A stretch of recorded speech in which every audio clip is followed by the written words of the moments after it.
Hi everyone, today is finally the day when we convert a manual transmission on this JZX100 Chaser. Enjoy watching.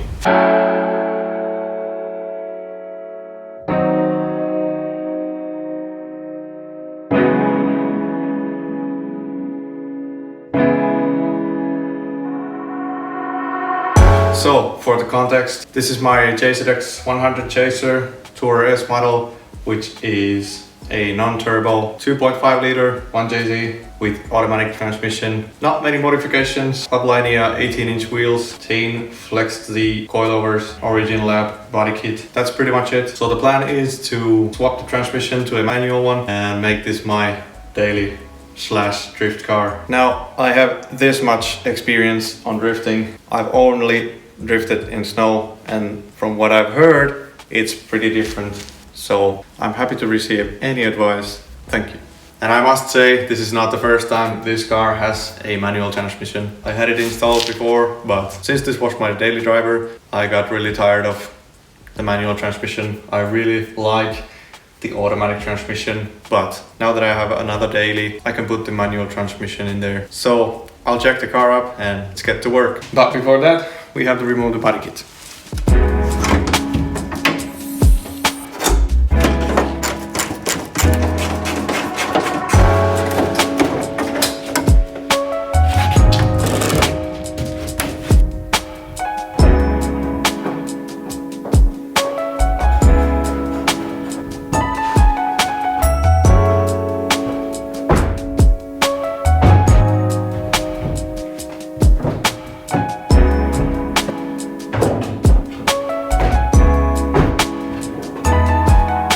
Okay, side skirts and the bumper are off. I must say the car looks very naked without the body kit. I'm gonna leave the rear bumper for now because it's really not in the way.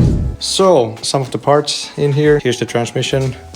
It's an R154. It makes some sounds on pretty much each gear. Every gear works, so I think it's gonna be just fine. First gear is sometimes hard to get on. It always goes to the gear, but I'm just gonna send it while it lasts. We got the OEM pressure plate, which is in fairly good condition. Then we have a flywheel, the brake pedal, slave cylinder, and here's the gear stick, fork, and a bunch of other stuff. ACT, clutch disc, should be a little bit better than the original. And here's a master cylinder, which was very cheap, like 16 euros maybe. And I managed to find another open diff because the target is to keep one of these stock and weld the other diff so that I can go to track whenever I want, because you cannot have a welded diff on the road. So let's lift it up and start working.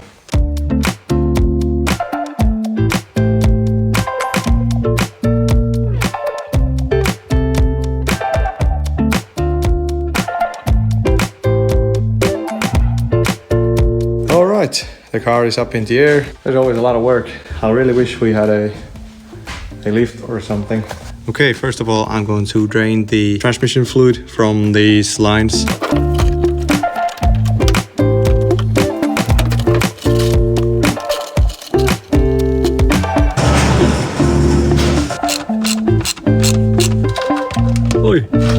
So next thing to do, I'm gonna remove the exhaust, and then we have to disconnect the drive shaft over there, and then we should be able to remove the transmission.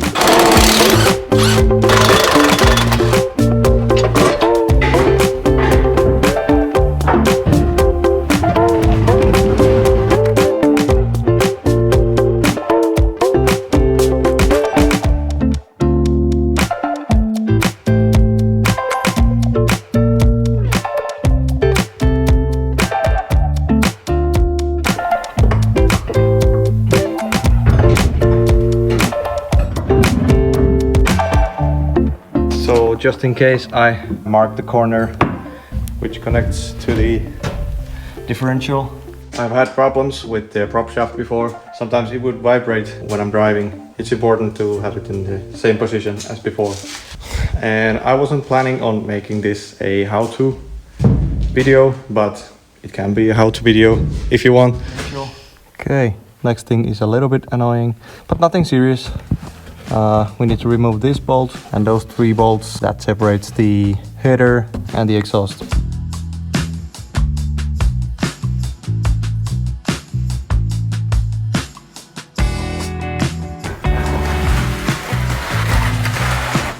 Well, that really sucks because you cannot reach this bolt from here. You have to kind of wiggle this through here somehow. It doesn't fit to that little groove there. Very tricky, but in here it looks very easy to access the bolt, but I'm glad that it's finally out. And one stud came out with it. Now we have to remove these pipes that go to the front. Let's do that. And remember to lubricate these pipes because I have already ruined this front pipe. Ooh.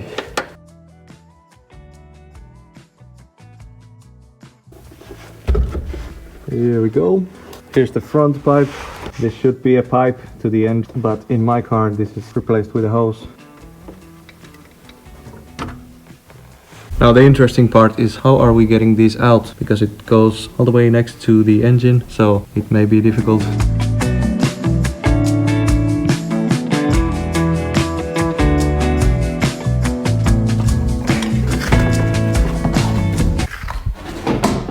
I didn't want to break them during the process, that's why I wasn't too violent with them. Now that the cooling pipes and the exhaust is out of the way, we can start dropping the transmission. So we need to remove these 4 bolts, but before that, and there you can see the bolt. These bolts have to be removed before the transmission can come out.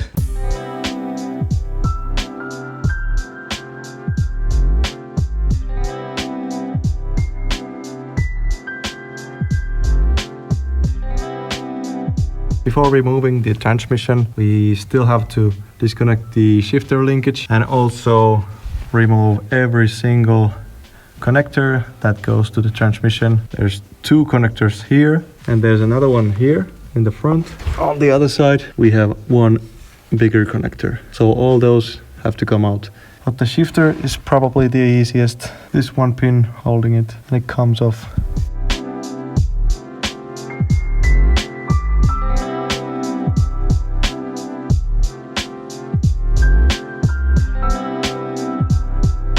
You can also leave the connectors in place, and once you start lowering the transmission, you can reach the connectors easier. So you don't have to do it like I did. Next we have to remove the shifter.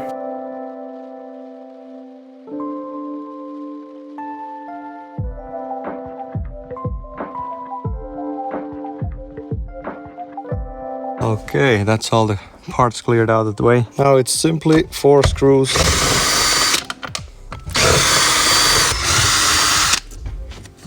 Well, I only got 3, but then we just remove all the connectors. And there it is. I have already cut this before because this car was manual. So this was just a cover plate so that the shifter is sealed. So the original hole goes around here. So you need to cut it a little bit further. Not this far. You can leave a little bit. So all these bolts have to come off in order to get the transmission out. There are at least 5 bolts on this side and 5 bolts on this side, and there's at least 2 bolts on the top. They're really hard to reach, but if I remember correctly, you have to drop the rear of this transmission a bit to gain access to the bolts.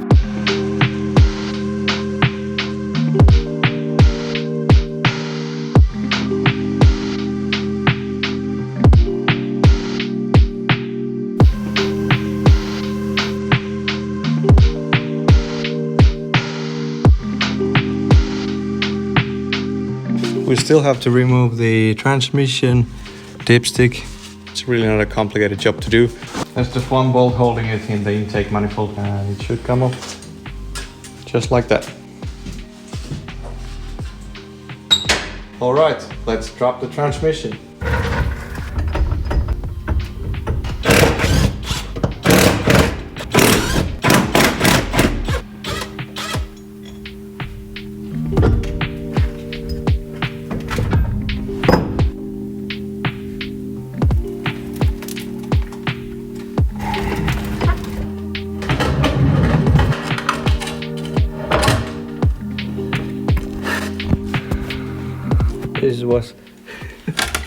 This was really tight. but just enough space. Oh. Transmission is out. We still have to remove the torque plate, and that will be the last automatic transmission part.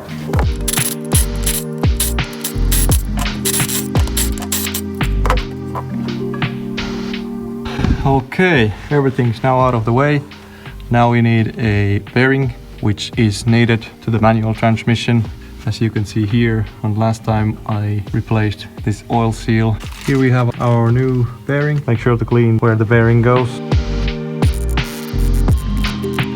You should be able to hear when it's not going any deeper. Here's a reference, you can see how deep it goes.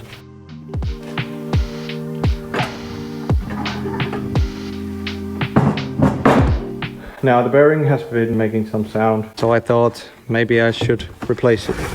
There it is. So I ordered a new bearing for pressure plate. By the way, I've never done this before, so...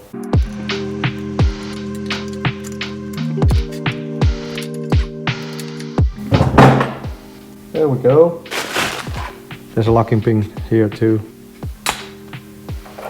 That came out easy. I thought I would have to bash this out, like, how is this so loose in here?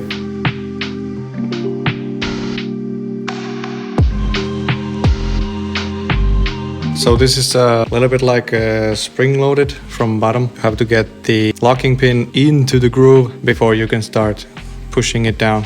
Let's see if I can do this.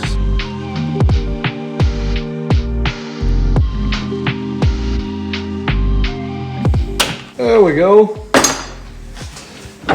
I was already giving up hope with this one, but there it is.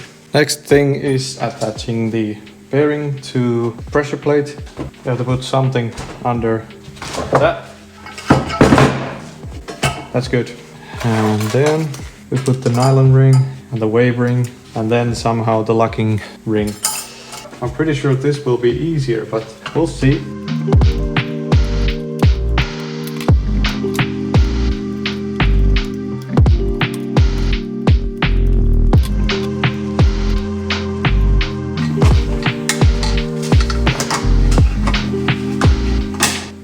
Okay, it turns out that you can push that in with your fingers. There you have it. The new bearing is installed. Seems that it takes a little practice, but it's completely doable with regular tools.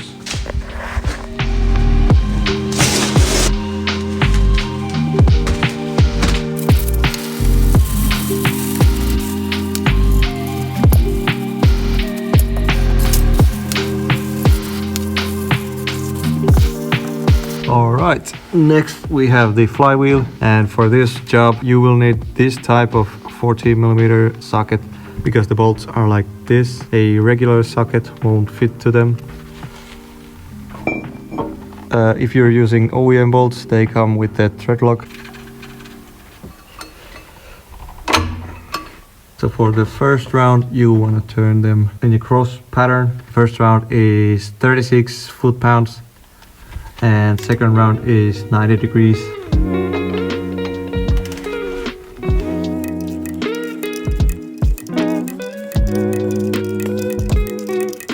Next thing you want to do is, if you don't have an angle gauge, you can use a marker, mark all the bolts so that I can see when they have turned 90 degrees. Let's see.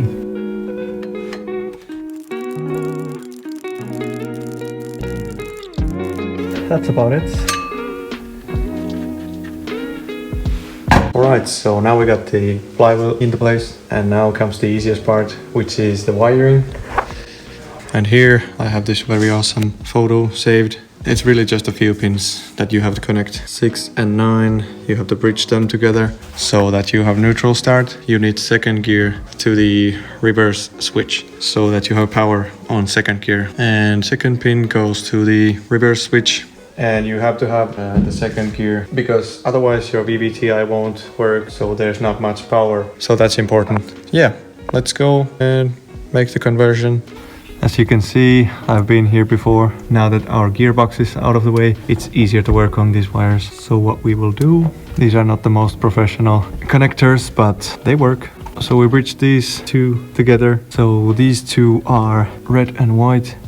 and black and white wires. Here's our second gear, the green wire. And by the way, don't cut them from here. Cut the wires from around here. You can splice open this cover, then you can do the modifications. And what you want to do next is grab yourself some wire. You need 2 wires for this job. Hook them to the reverse switch lights, which are these red ones here, second and third.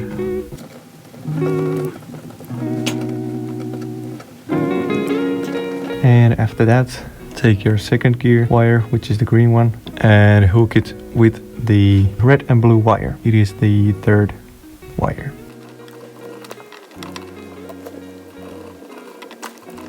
And that's it. We're all set.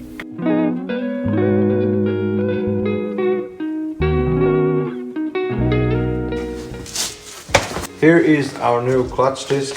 It's an ACT Performance Street disc. In this car we're using the OEM pressure plate along with the ACT disc. So with the disc there comes this clutch lubricant. This will go to input shaft and into the bore of this disc. And make sure that this is clean before you apply the grease. So R154 is funny because you don't actually need a centering tool. You can use one, but you don't actually need it because you can throw the clutch into the transmission and then throw the transmission into the car, and then the clutch is already aligned. So we throw in the pressure plate like so, and then the clutch disc. In ACT discs, the transmission side is marked here, so you know which way it goes. That's about it. And now let's put the transmission into the car.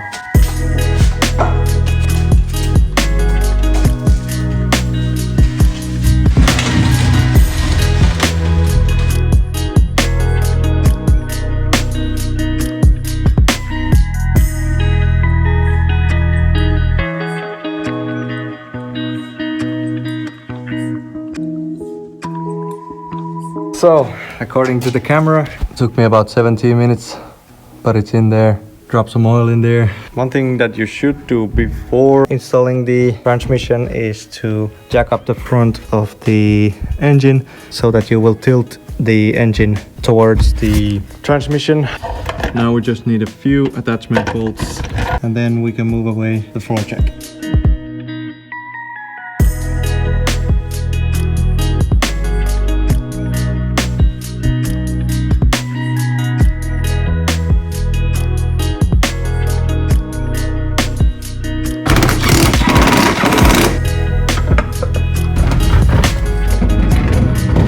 Okay, that wasn't too bad. I was terrified because I forgot this jack to the front of the engine and I just started to lift the transmission upwards and that could have ended up really bad, but yeah, sometimes you forget stuff. Okay, as you remember, these are the wires for the reverse and these are both black wires, so I don't know which one is which. Now we're gonna test them. And for testing, I need the shifter.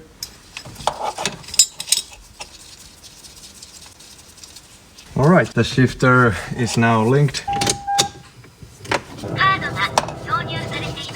Well, that's weird. We actually have a third gear engaged. Well, doesn't matter. All right, now let's test our reverse gear. All right, we have reverse lights.